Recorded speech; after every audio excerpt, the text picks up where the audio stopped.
Usa ka libo ka tao. Usa ka premyo nga makapausab sa tibuok kinabuhi.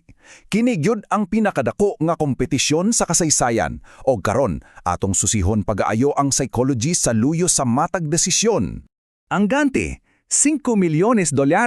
Dili lang basta-basta. Mauni ang pinakadako nga premyo sa kasaysayan sa entertainment, imagine na lang. Og para makuha na, kinahanglan nilang pildihon ang 999 kalaing tao. Grabe kayo ang odds. Halos imposible jud. Maog yun na ang pangutana nga atong tubagon. Dili lang ni bahin sa kusog or swerte. Kini nga atong pag-analisar, usa ka lawong nga pagtuon sa psychology, kung unsaong pagpili sa usa ka mananaog gamit ang iyang hunahuna. Gikan pa lang gyud sa sinugdanan, klaro na kaayo nga lahi-lahi ang rason sa mga contestant. Ang uban para sa ilang pamilya, sometime ang uban para lang gyud sa ilang kaugalingon. Makita dayon nato ang kalainan no, sa usa ka kilid na ay gustong mo-retire sa ilang ginikalan o mutabang sa mga walay puloy-anan. Apan sa pikas kilid na ay uban nga ang gusto lang kay mo palit og jet skis o gold chains. Mao ni ang una natong timailhan sa klase sa mga tao nga naa sa sulod sa dula. Sige, atong tan-aon ni. Ang pinakaunang hagit, dili siya dula sa abilidad.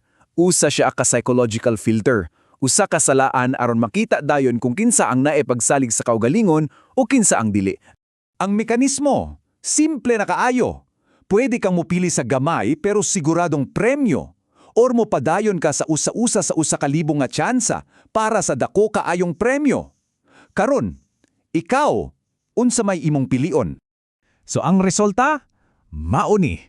52 ka mga tao ang nagduha-duha sa ilang kaugalingon. Mipili sila sa sigurado. Kada isa nila nakadawat og hapit $20,000, pero sa samang higayon, out na dayon sila sa dula.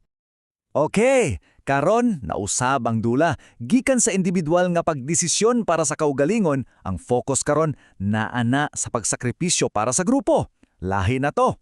Dini, ang pressure lahi na gyud. Dili na nibahin sa imong kaugalingon lang. Naana kay responsibilidad sa imong team. Kinahanglan gyud na ayo sa nga mobiya para lang makapadayon ng uban. Grabe. Paminawa ra gud ni.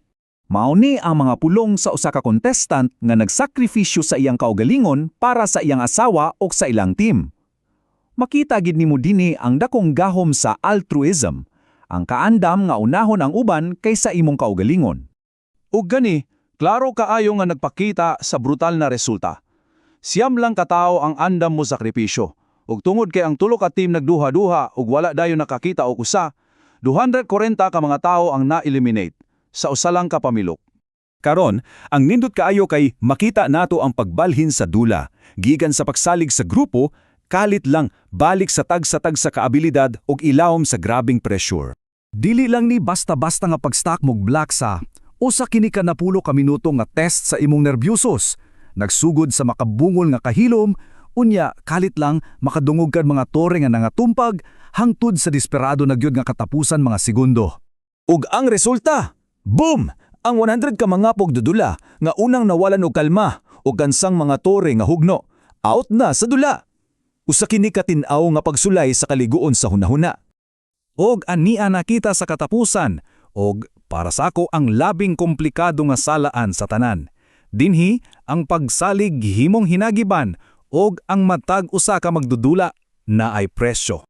Klaro kaayo ang mekanismo. Luwaso nimo imong kaugalingon pero ipahamak nimo ang tanan nimong kauban. Ang pangutana, unsa ka kadagko ang kantidad sa imong pagkamaunungon? Og dinhi makita nato ang epekto. Samtang nagkataas ang kantidad sa kwarta, gikan sa $20,000 hangtod sa $100,000, hinay-hinay nga nubungkag ang pagsalig og sunod-sunod nga na-eliminate ang mga team. Kini nga mga pulong gikan mismo kang Mr. Beast. Og mao jud ni ang perfect summary sa sakit nga leksyon aning hagit. Sa dula, usahay ang pagsalig, usa lang ka temporaryo nga kasabutan. Okay, so human aning tanan, atong isummarize ang ilang panaw.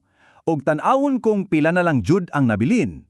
Ang mga contestant na nakalusot aning tanang psychological filters. Hinumdumi, nagsugod sila isip usa ka libo ka mga tao. Ang matag usa kanila naglahom nga modaog. Og gikan sa usa ka libo, ang nabilin 493 na lang. Kapin sa katunga ang na-eliminate.